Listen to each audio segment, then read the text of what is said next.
Chapter 4, Section 6, Special Products. In this section, we're going to learn how to multiply special products. It's still the distributive property, but it's some patterns that you need to recognize. It just makes things a little bit easier if you can recognize them, but if you can't recognize them, it's okay. But we are going to use these patterns in the next chapter, so it's good to be familiar with them anyway. So the first one that we have is the product, which just means to multiply, of a sum, which just means to add, and a difference, which means to subtract. And so look at this. We have a binomial times a binomial. In the previous section we learned how to do a binomial times a binomial. It's just the full method. But what happens is in this pattern is you have everything in the two binomials are going to look exactly the same, except one's going to be a sum, a plus sign, and the other one's going to be a difference.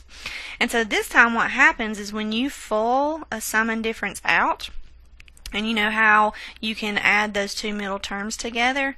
Well, those two middle terms are going to be opposites. And so what you're going to get is the first one squared minus the second one squared. So watch this. If I do the full method on a sum and difference, a times a is going to be a squared, and a times negative b is negative ab, putting in the descending order. And then we did b times a, which is going to be a positive ab, descending order. And then b times negative b is going to be negative b squared. Well, look at these two in the middle that you can put together. Negative 1ab and positive 1ab, they go away. They go to 0. And so you get a squared minus b squared. This will always happen when you multiply sum and difference. And so if you pick up on the fact that you have a sum and difference, you can just know that those middle two terms are going to go away anyway, and all you have to do is multiply first times first and last times last and put a subtraction sign in the middle. And so the product of a sum and difference will go to what we call the difference of two perfect squares. And this is what we're going to be using in Chapter 5. And so again, the product of a sum and difference, when you multiply two binomials that are a sum and difference, it will always equal to the difference of two squares, two perfect squares. And we'll talk more about that in the next chapter. Okay, so let's watch what this happens. You multiply using the pattern instead of the full. Well, the first one, what I'm going to do is I'm going to use the full method, and then I'm going to show you the pattern. So x times x is going to be x squared. X times 4 is going to be 4x. And negative 4 times x is going to be negative 4x. And negative 4 times positive 4 is going to be a negative 16. These two are opposites. They go away. And so you get x squared minus 16. Well, again, if you pick up on the fact that you're multiplying a sum and difference, all you have to do is know ahead of time that these two are going to cancel out and save yourself a little bit of time. And to do the pattern, all you have to do is multiply first times first and last times last. And you can see you get the exact same answer. So let's try the pattern on B. I know that this is a sum and difference. The reason being is because these two binomials are exactly the same. It's just one has a plus sign and one has a minus sign.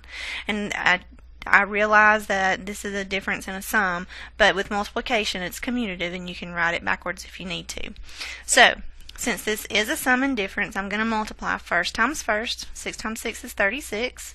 And last times last. Negative 4y times positive 4y is going to be negative 16y squared.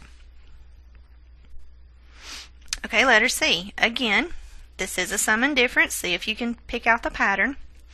2x times 2x is going to be 4x squared.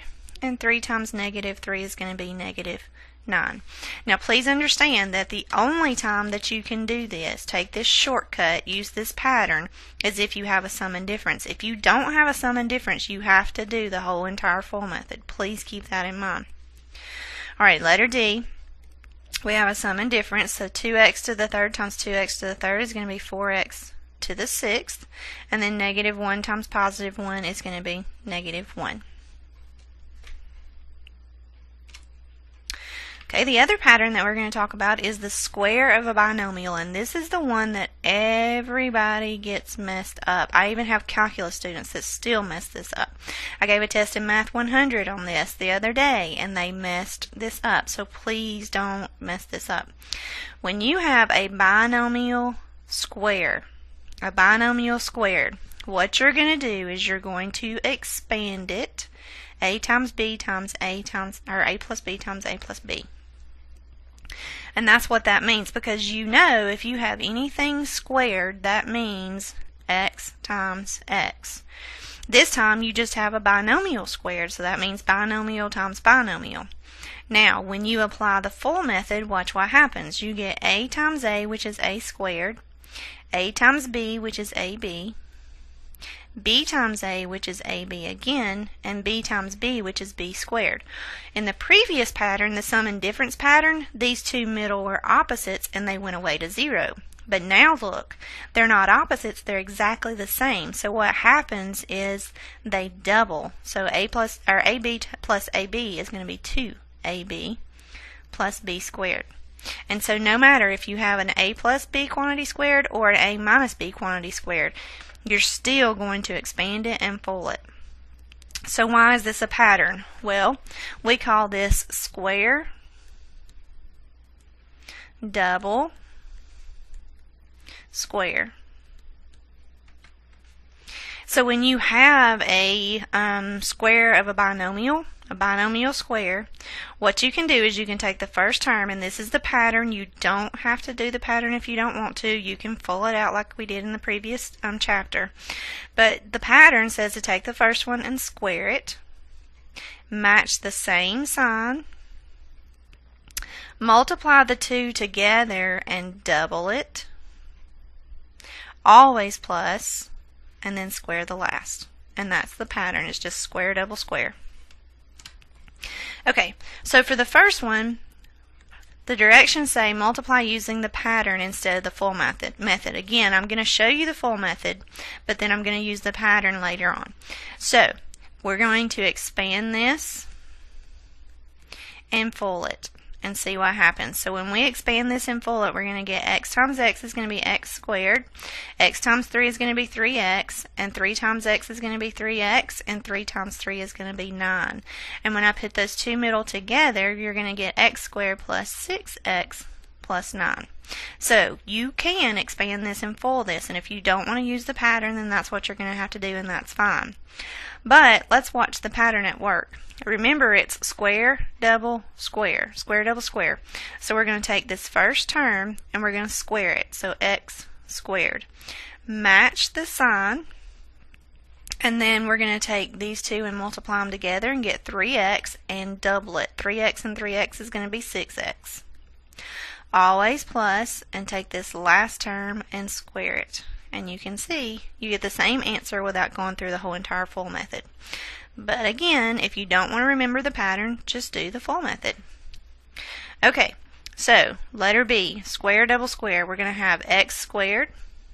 We're going to multiply these two together. 6 times x is 6x, and double it. 6x times 2 is going to be, minus, use the same sign, 12x. Always plus, take the last one and square it, and you're going to get 36. And again, that's using the pattern, but if you want to expand it and full it, you're going to get the exact same answer. So letter C, using the pattern, take the first one, 5x, and square it. So when you square 5x, you're going to get 25x squared. Match the sign in the problem, multiply the two together. 5x times 1 is going to be 5x, and double it, so we'll get 10x. Always plus, and 1 squared is 1. One more time. Take 3x squared and square it. So remember the pattern, square, double, square. So we're going to square the first one, and we'll get 9x to the 4th. Match the sign. Multiply your two terms together. So 7 times 3x squared is going to be 21x squared.